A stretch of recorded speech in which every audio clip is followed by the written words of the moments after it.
Hello everyone, my name is Kunal Pratham Gadpaile. I am done my masters in organic chemistry and having 7+ year of experience for JEE and NEET. Today's I am going to teach electrochemistry. Now, what is electrochemistry? Electrochemistry is a application of redox reaction where oxidation and reduction take place simultaneously. Now, what is electrochemistry? Now, हम start कर रहे हैं यहाँ से chemical reaction के through अगर electricity generate होती है तो हम उसको बोलते हैं इलेक्ट्रोकेमिकल सेल. क्या बोलते हैं? Electrochemical cell. ठीक है. जब केमिकल रिएक्शन के थ्रू इलेक्ट्रिसिटी जनरेट होती है तो उसको बोलते हैं इलेक्ट्रोकेमिकल सेल. दैट्स मीन हमारी जो बैटरीज हैं, राइट, बैटरीज की बात करते हैं, वो बेस्ड है किस पे? जैसे आप बोलोगे मोबाइल की बैटरी, कार की बैटरी, इन्वर्टर की बैटरी, ये सारी चीजें बेस्ड हैं इलेक्ट्रोकेमिस्ट्री पे. मींस केमिकल रिएक्शन के थ्रू हम क्या जनरेट कर रहे हैं? इलेक्ट्रिसिटी. तो इसको बोलते हैं इलेक्ट्रोकेमिकल सेल, राइट. अगर हम इलेक्ट्रिसिटी सप्लाई करते हैं बाहर से और फिर हमारी रिएक्शन रिवर्स हो जाती है तो इसको हम बोलेंगे इलेक्ट्रोलाइटिक सेल. क्या बोलेंगे? Electrolytic cell. That's mean chemical reaction अगर खत्म हो गई, लाइक 100%, आप सपोज अगर हम एग्जांपल लेते हैं फोन का, आपकी फोन की बैटरी 100% आपने चार्ज कर दिया, उसके बाद आप उसको कंटिन्यूअसली यूज कर रहे हैं, मतलब वहां की केमिकल एनर्जी क्या कन्वर्ट हो रही है? इलेक्ट्रिक एनर्जी में, जिसके थ्रू आप मोबाइल यूज कर पा रहे हो. अगर वो 100% खत्म हो जा रही है तो आप क्या करोगे? उसको चार्ज करोगे. चार्ज करोगे तो क्या होगा? हम बाहर से इलेक्ट्रिसिटी सप्लाई कर रहे हैं जिससे केमिकल रिएक्शन वापस रिवर्स हो जाएगी. इस कंडीशन पे जो बाहर से हम जो सेल पोटेंशियल अप्लाई करते हैं, इलेक्ट्रिसिटी अप्लाई करते हैं, तो उसको बोलते हैं इलेक्ट्रोकेमिकल सेल.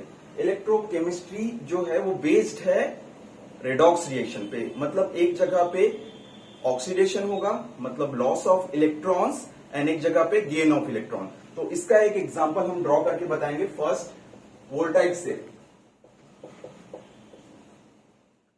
वोल्टाइक सेल, ठीक है. वोल्टाइक सेल होता क्या है? ये एक्चुअल में होता ये है कि एक सेटअप रहता है, बेसिक आइडिया हम दे रहे हैं. यहाँ पे 2 कंटेनर है.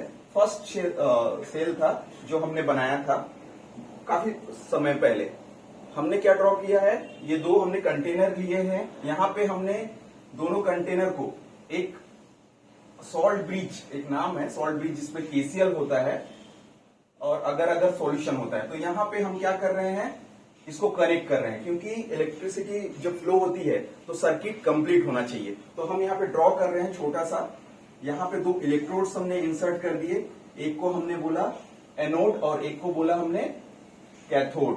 ठीक है. मेरा डायग्राम थोड़ा प्रॉपर नहीं है बट स्टिल ये वर्क करेगा आपका. ये वोल्ट मीटर से हम कनेक्ट कर सकते हैं या समटाइम हम इसको अमीटर से भी कनेक्ट कर सकते हैं, क्योंकि वोल्ट मीटर और अमीटर मेजर किसको करते हैं? वोल्ट मेजर करता है cell potential and ammeter measure करता है करंट कितना फ्लो हो रहा है.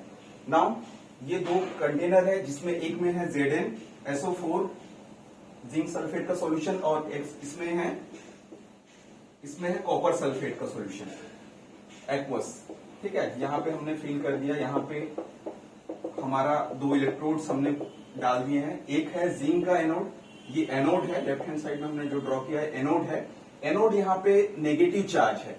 ठीक है. अब यहाँ पे जिंक एनोड है. Zn का एनोड हमने लिखा है, जिंक रॉड बोलेंगे.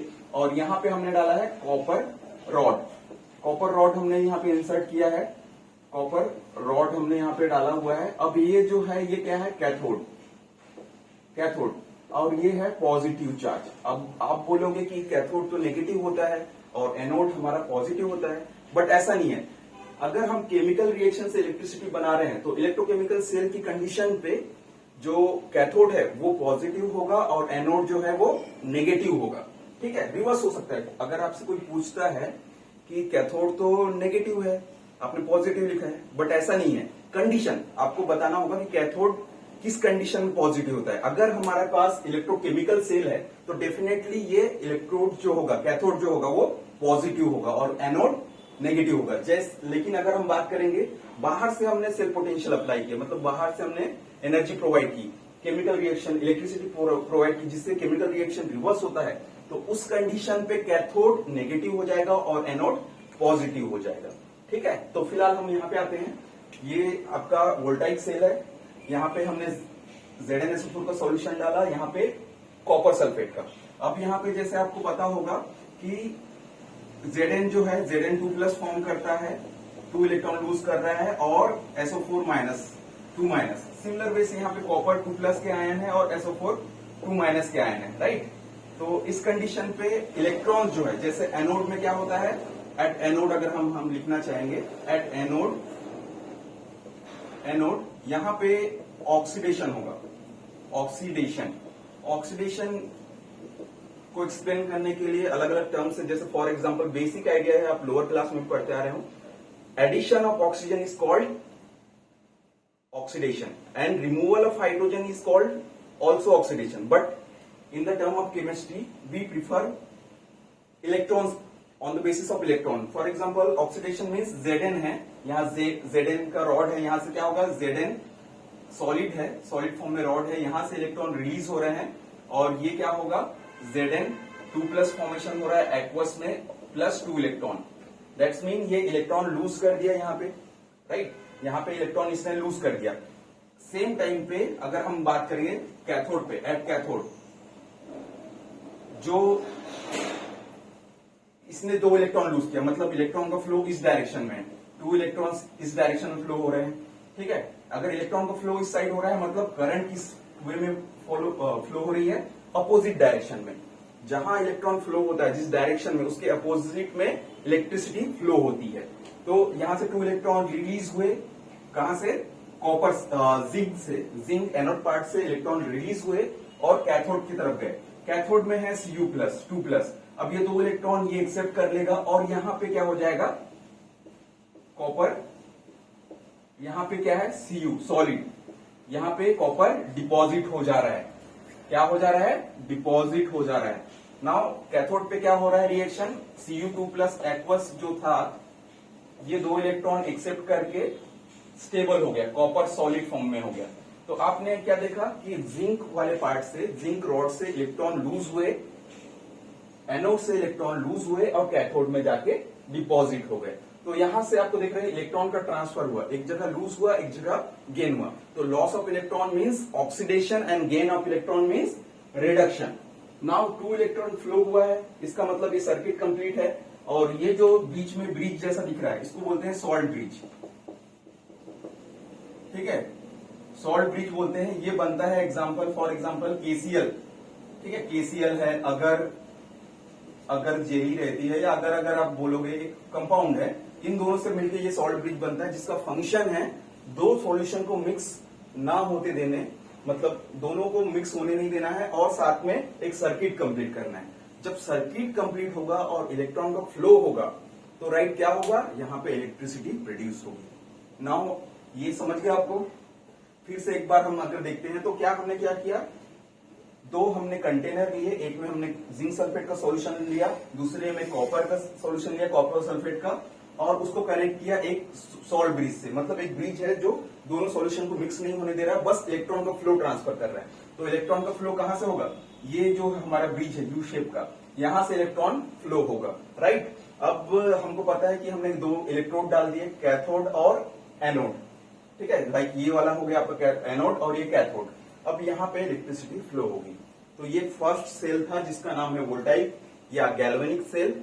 ठीक है, या फिर हम इसको डेनियल सेल भी बोलते हैं, basically Daniell cell. Voltaic cell काफी इनफ है। ठीक है, तो फर्स्ट सेल ये डिस्कवर हुआ था, ये बनाया हुआ था, और इसमें जो करंट जनरेट होता है, लाइक वोल्ट के टर्म में अगर हम देखेंगे, तो वोल्ट के टर्म में यहाँ पे जो करंट होगा वो 1 वोल्ट होगा। तो नाउ हम इसको थोड़ा सा रफ कर लेते हैं और फिर हम इसका देखते हैं कि कितना वोल्ट कैसे जनरेट हो रहा है। तो हम ये थोड़ा सा पार्ट रफ कर ले रहे हैं। ये डायग्राम आप ड्रॉ करना चाहें तो ड्रॉ कर सकते हैं। फिलहाल हम इसको रफ करके हम देखते हैं क्या हुआ था। यहाँ पे एनोड पे ऑक्सीडेशन और कैथोड पे रिडक्शन, राइट। तो हम इसको रफ कर लेते हैं, आपको थोड़ा आइडिया हो गया होगा। तो हम इसको रफ करते हैं क्योंकि हमारे बोर्ड में थोड़ी स्पेस कम है। ठीक है, तो यहाँ पे जो है पार्ट हमने क्या लिखा, एक सेल था जिसमें हम बोलते हैं zinc solid plus copper 2 plus aqueous, यहां से ये कन्वर्ट हो रहा है Cu Zn 2 plus aqueous plus Cu solid. तो आप यहां पे देख रहे हो कि जो जिंक है इसका क्या हो रहा है, oxidation by 2 electrons, 2 electron lose कर रहा है। और सेम टाइम पे जो कॉपर है, एक्वस कॉपर, ये क्या कर रहा है, इस पे हो रहा है रिडक्शन बाय 2 इलेक्ट्रॉन। बैलेंस होनी चाहिए, जितने इलेक्ट्रॉन लूज हुए उतने ही गेन होने चाहिए। तो अब यहाँ पे हो गया जिंक कॉपर कपल, जिसको वोल्टेज सेल बोलते हैं, हमने अभी सेटअप ड्रॉ किया था। अब यहाँ पे जैसे हमको निकालना है E naught cell, standard electrode potential, ये होता है E cathode minus E anode. Standard है, स्टैंडर्ड कंडीशन पे like 25 degree Celsius and 1 atm pressure पे जो कंडीशन है उसको हम बोलते हैं स्टैंडर्ड। ये नॉट है, ई नॉट सेल हमको निकालना है। तो इसके लिए हमको पता होता है इलेक्ट्रोकेमिकल सीरीज होती है, जहां पे ई कैथोड, कैथोड में क्या पार्ट था आपका, देखो कॉपर रॉड लगा था। कॉपर का जो सेल पोटेंशियल है 0.34 वोल्ट होता है, ठीक है, 0.34 वोल्ट होता है माइनस। और जैसा कि हम बात कर रहे हैं जिंक क्या किया, जिंक ने इलेक्ट्रॉन लूज किया, तो उस कंडीशन पे इसका जो होगा, ये जिंक क्या है, रिड्यूसिंग एजेंट, मतलब खुद क्या होते हैं, ऑक्सीडाइज, मतलब उनमें ऑक्सीडेशन होता है। तो इसका सेल पोटेंशियल है 0.76, ठीक है। अब जैसे हम माइनस क्या होगा, ब्रैकेट जब ओपन करेंगे तो ये हो जाएगा 0.34 प्लस 0.76, दैट्स मीन 1.10 वोल्ट। तो हमने क्या देखा कि हमने जब कॉपर और जिंक कपल यूज किया वोल्टेज सेल में, तो हमने 1.1 वोल्ट जनरेट किया पर साइकिल में, 1.1 वोल्ट हमने जनरेट किया 2 इलेक्ट्रॉन के ट्रांसफर से, राइट। तो इसी को हम बोलते हैं इलेक्ट्रोकेमिकल सेल, जहां पे एक पार्ट में आपका रहेगा एनोड, दूसरे में कैथोड, ठीक है। तो बेसिक आइडिया ये है कि कंप्लीट इलेक्ट्रॉन ट्रांसफर होने चाहिए जिससे इलेक्ट्रिसिटी फ्लो हो। तो ठीक है, फिलहाल के लिए इतना ही।